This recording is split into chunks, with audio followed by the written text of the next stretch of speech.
You're listening to the Life with Old Dogs podcast, and I'm your host, Dawn Mimnaugh, primary caretaker of all of our wonderful senior German Shepherds right here at Woody's Place Senior German Shepherd Sanctuary.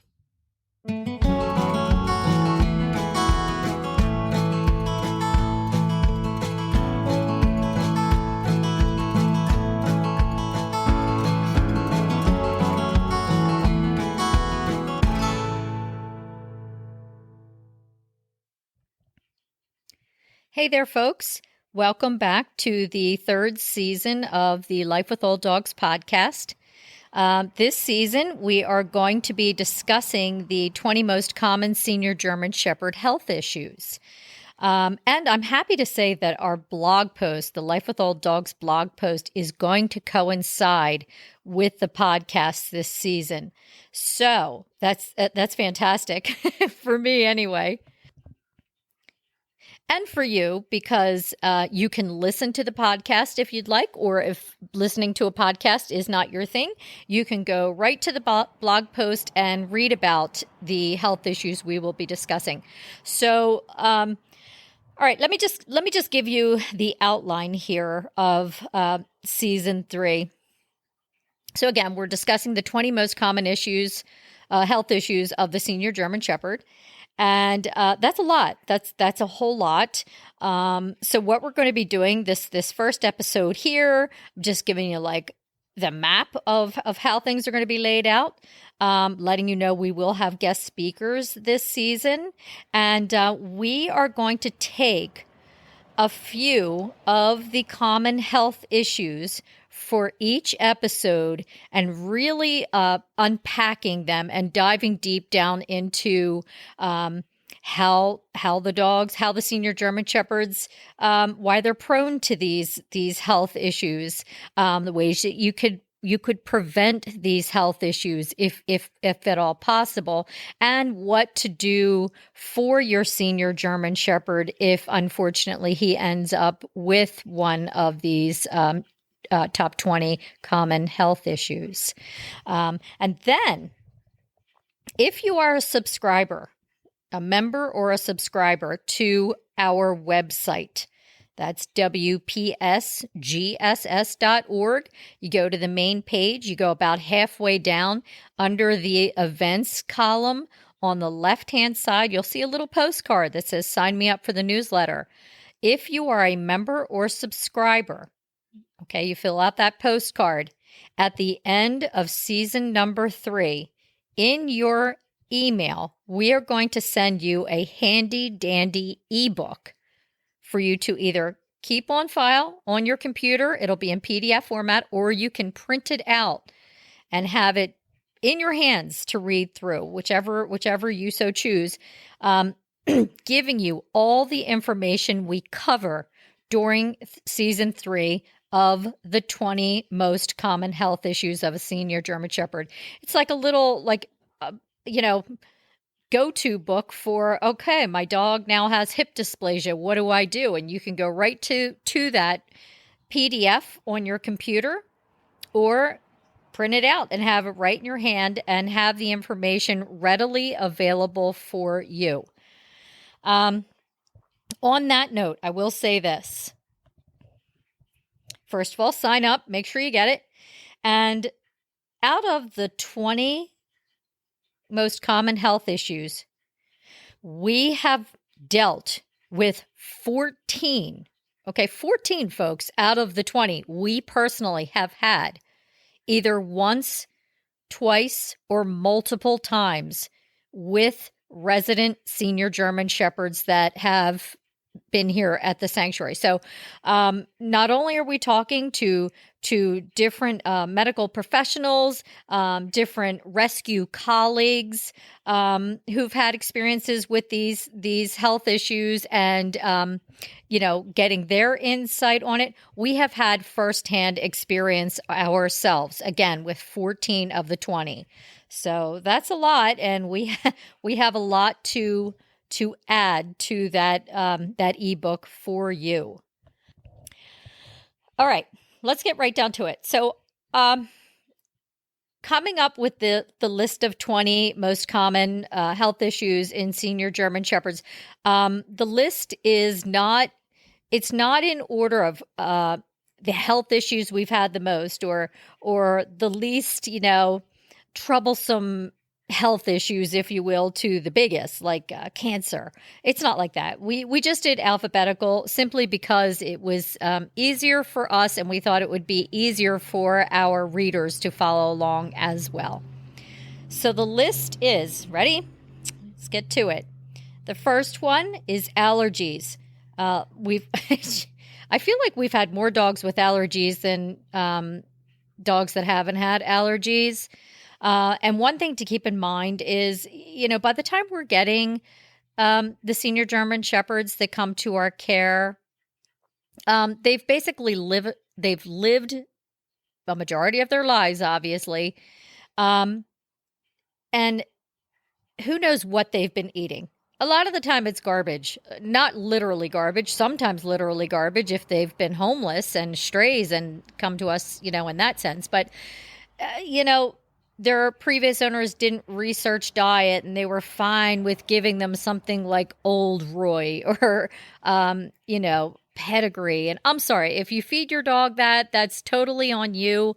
But I'm just telling you right here and now, because I'm not sugarcoating it. They are not good foods to be feeding your dog. They're just not. It would be akin to you opening a box of Fruity Pebbles and eating it every day, twice a day, your entire life. Obviously, you're not going to be doing too well and you're going to have lots of health issues. So it's the same thing. So allergies, a lot of the time, they stem from food that the dogs are eating. Most people jump right to a grain source, and it could be grain, who knows? But oftentimes it's actually a protein source that they're allergic to, so that needs to be investigated a little bit further.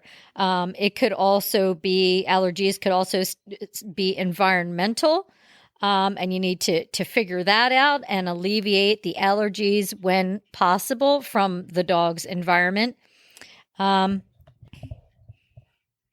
And other times it could even be from parasites they have, like fleas. They could be allergic to the flea dermatitis. So allergies is number one. Number two, arthritis, osteoarthritis. Oh, geez. Again, more often times than not, the senior German Shepherds in our care have arthritis, and not just a little, but a lot. Poor Champ, for instance, was 100% loaded with arthritis. I mean, we had him x-rayed and that poor boy was nothing but a big furry ball of arthritis. And how unpleasant. For those of you who don't have arthritis, you really can't comprehend, what that's like. For us who do have arthritis, I do, my husband does, you totally get it. And how unpleasant that could make your life. I mean, it really takes away from the quality of your life if you have arthritis and you're not being proactive to keep it at bay as much as possible. So number one, allergies. Number two, arthritis. Number three is bloat or gastric dilation volvulus with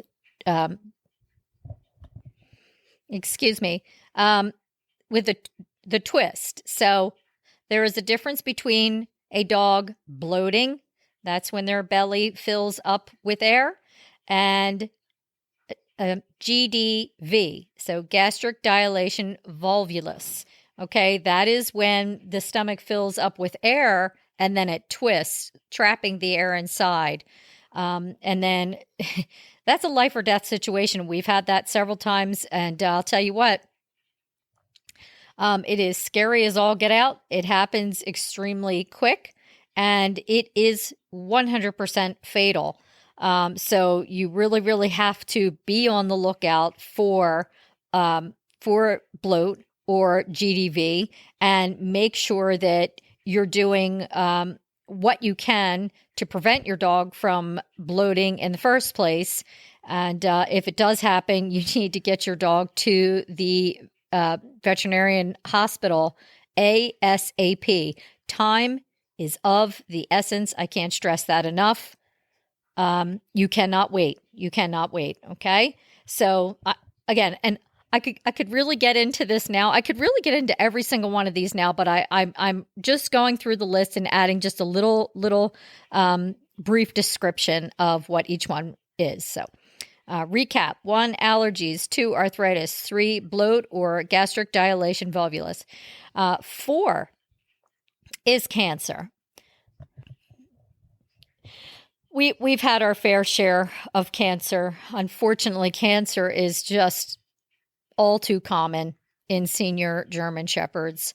I forget what it is, I'll have the information when we do the podcasts and blog posts specifically for cancer. But I believe it's 1 in every 4 older dogs will get cancer of some sort. And then shockingly enough, I believe it's 50% of dogs over 10 will develop cancer once in their lifetime. So that's really a cold, hard fact right there. And I have a lot to say about cancer and my thoughts on why the canine cancer rate has skyrocketed. Let that sink in the last couple of decades. And if you read our blog post, you'll see I have a few tips on there that I just couldn't resist to try to make it so your dog is not 1 in the 4 that gets cancer. So make sure you read the blog post this week. Number 5 is cataracts. We have not had to deal with cataracts, but that is a top 20 health issue for senior German Shepherds. Number 6, degenerative myelopathy.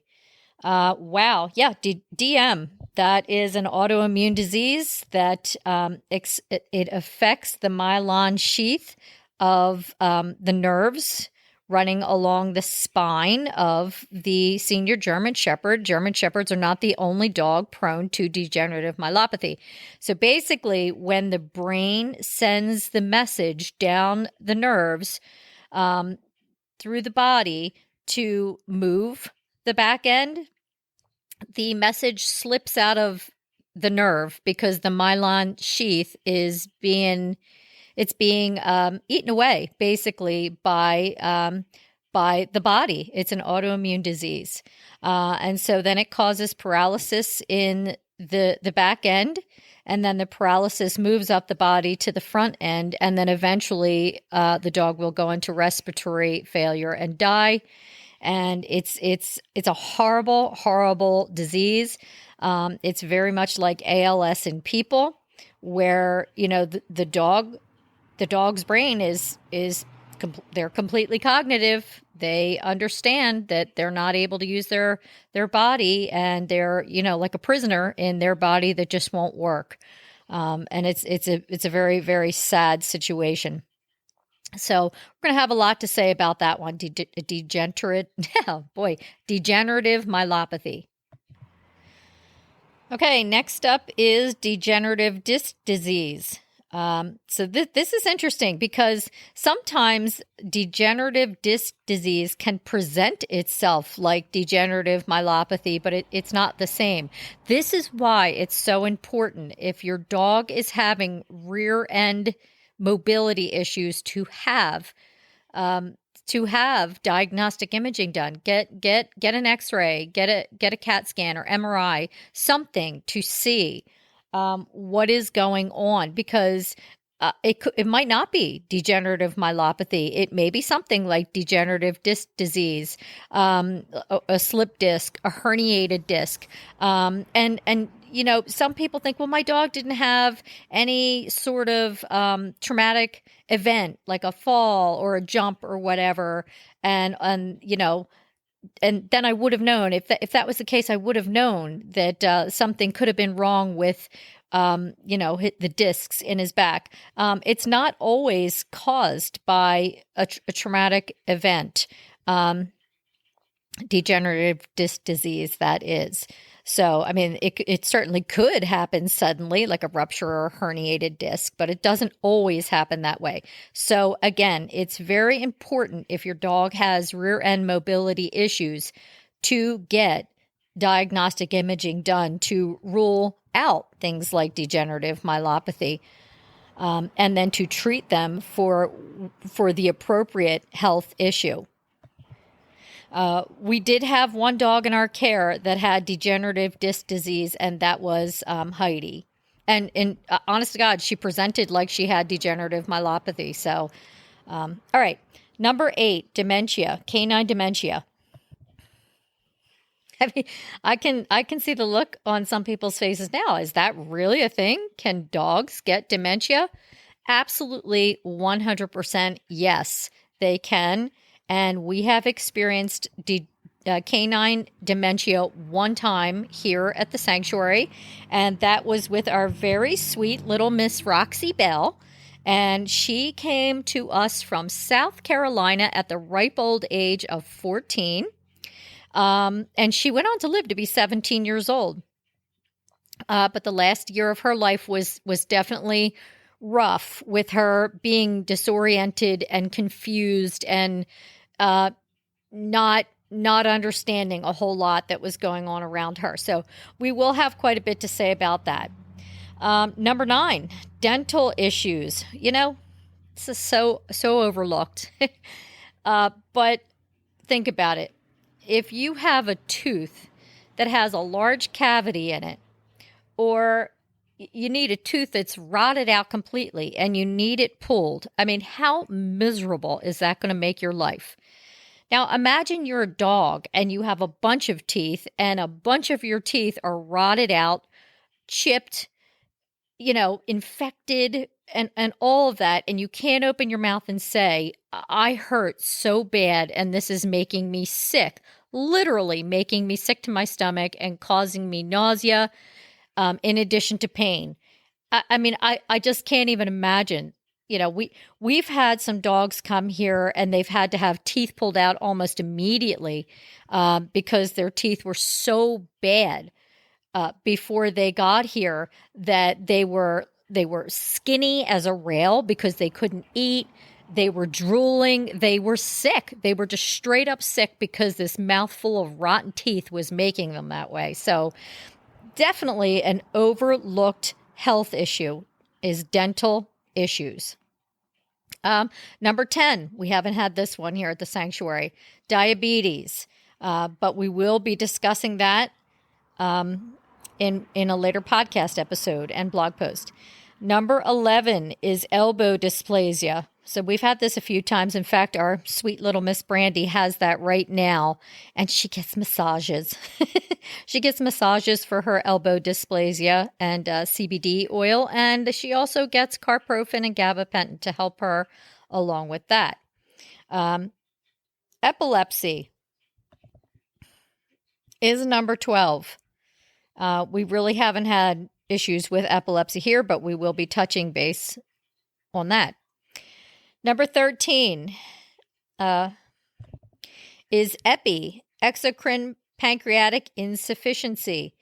We have not had that, but one of our friends who we talk with, her dog has that. So we are actually going to be discussing that in one of the episodes as well.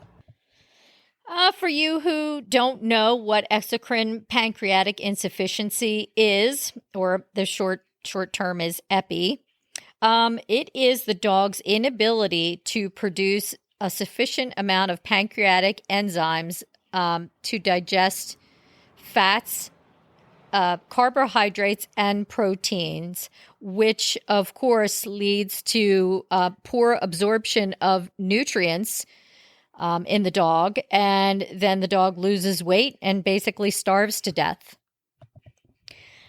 So if you have a dog that's really emaciated, you need to get it figured out quick, because it could be epi, and again, the dog could starve to death. 14 is hip dysplasia. So little fun fact about hip dysplasia. And of course, it's not fun for the dog. There's absolutely no doubt about that. But so some health issues, of course, are environmental, some are lifestyle, but some are congenital. And hip dysplasia is a congenital defect. It is because very early in the German Shepherd breed history, German Shepherds were being inbred, and hip dysplasia is a unfortunate result of that inbreeding that still takes place or persists, I should say, very much today in the dogs we have today. So hip dysplasia is, oh, sorry there. I had to stop for a second. My phone rang. All right. So what is hip dysplasia? Hip dysplasia is a deformity of the hip that happens as the German Shepherd, or any dog for that matter, is growing. And what happens is the hip joint, which consists of a ball and socket joint, they don't grow at equal rates, and that results in hip dysplasia, which is very painful for our senior German Shepherds. Okay, that brings us to number 15. Wow, 15 is exactly what Champ just passed away from, and my own personal German Shepherd, Levi Jane, passed away from this back in January 2017, kidney disease. Now, there's two kinds of kidney disease. There's acute kidney disease and there's chronic kidney disease. Acute kidney disease would be when a dog licks antifreeze, and that would cause acute kidney disease. It comes on quickly and it is fatal, but it can be addressed. Chronic kidney disease is basically when the kidneys have outlived the senior German Shepherd. Technically, the kidneys can no longer perform their function efficiently. And like Champ, this usually takes place over many weeks, months, but very rarely years. So I just want to stress this.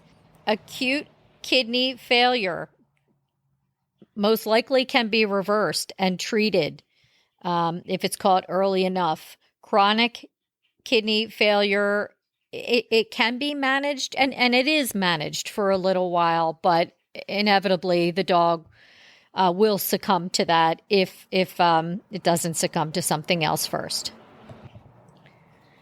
All right. Number 16 is megaesophagus. I mean, that sounds like a dinosaur or something, doesn't it? Megaesophagus. Well, I can assure you it's the health issue is just as scary as what I would think a dinosaur would be for the dog owners to have to endure a health issue like that. So megaesophagus, basically what happens is the esophagus, the tube that carries food and water between the mouth and the stomach, it basically it's large. It's basically open or dilated, and loses its ability to move the food or water from the mouth into the stomach.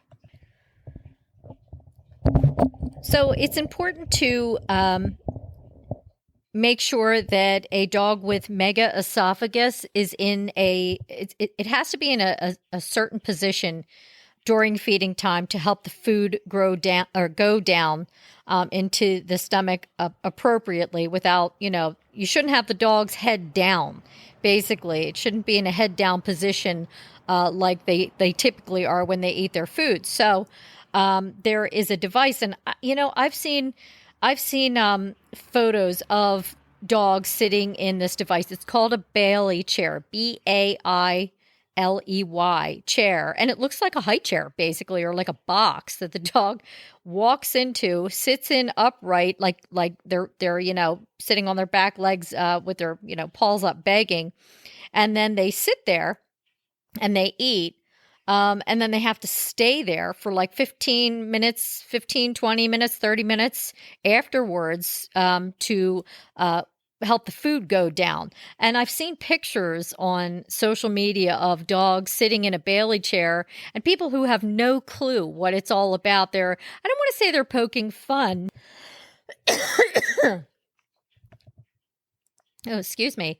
I was sitting next to my cat and I sucked in a cat hair while I was talking.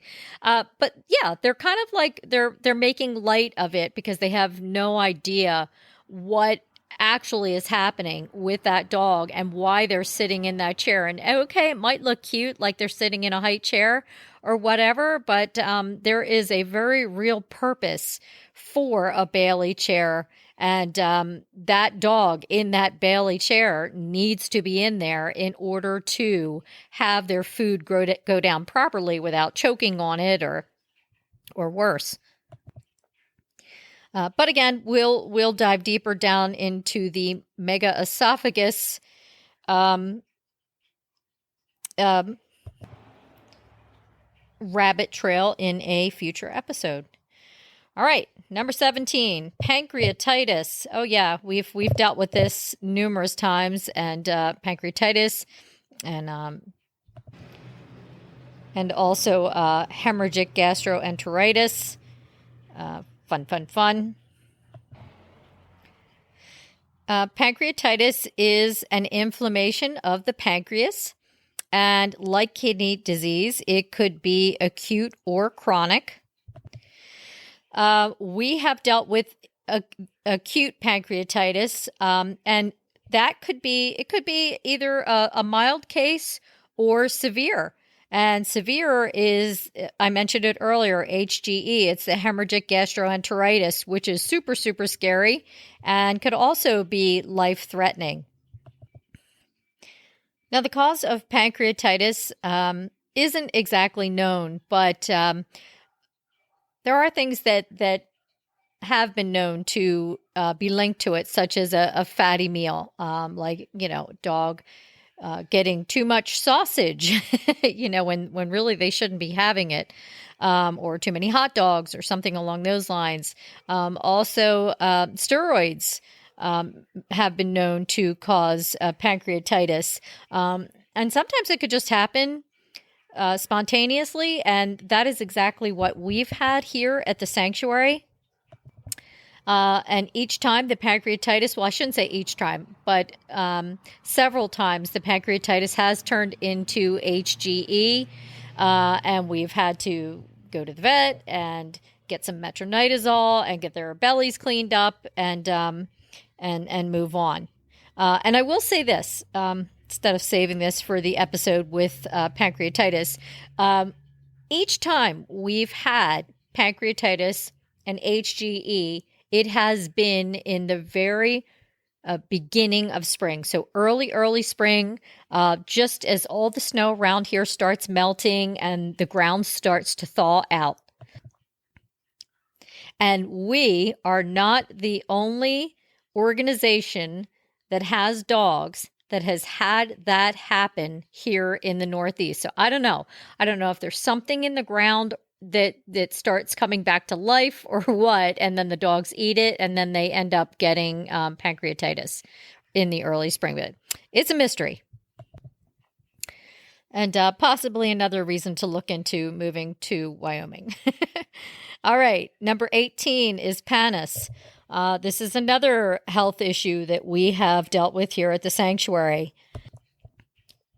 So PANIS is an autoimmune disease, and it affects the eyes of the senior German Shepherd. And basically what it is a weird, thick, brown cholesterol-like substance that builds up on the lens of the dog's eye.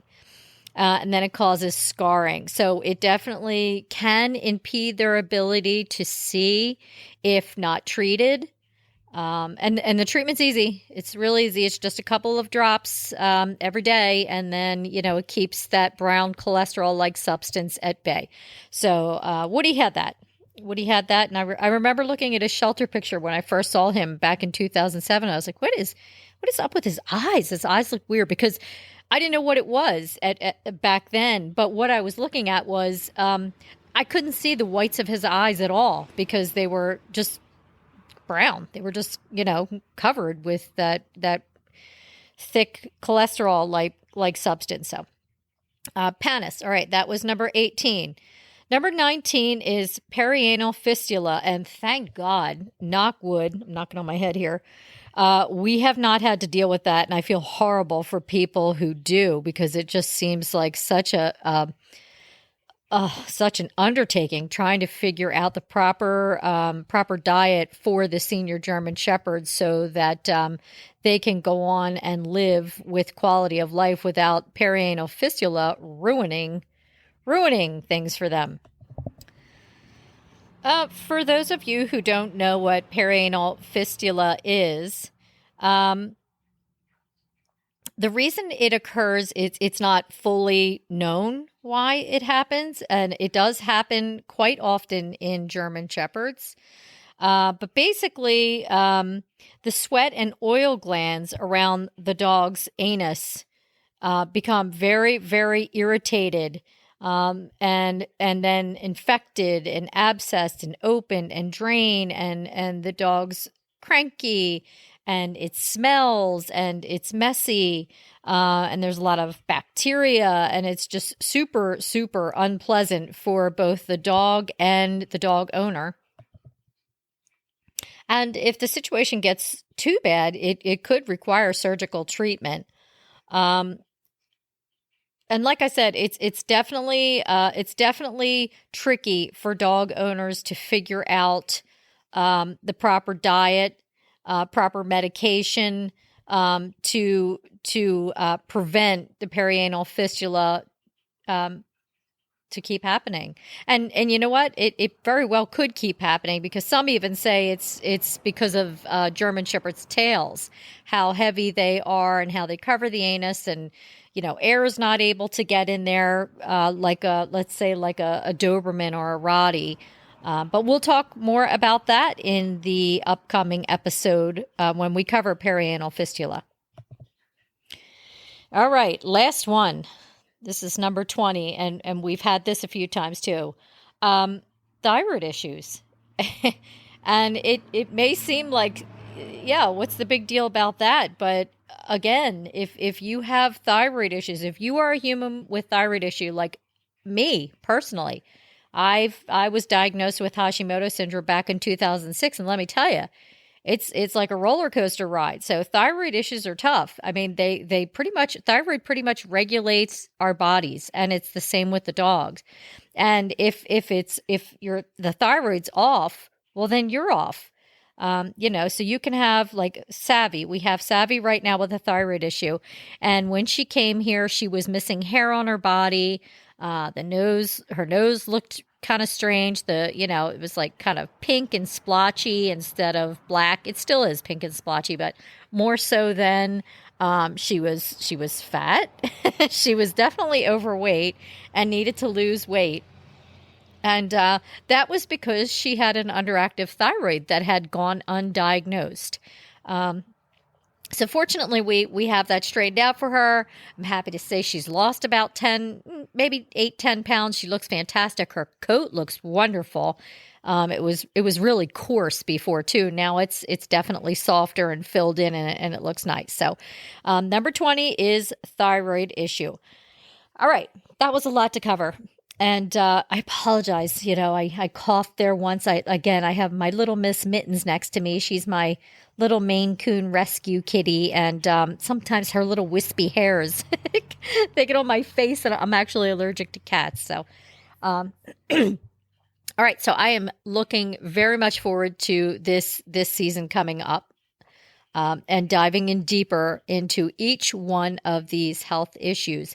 And again, just a reminder, if you are not a subscriber or a member to our website, please go to www.coincides, psgss.org. Go about halfway down the main page.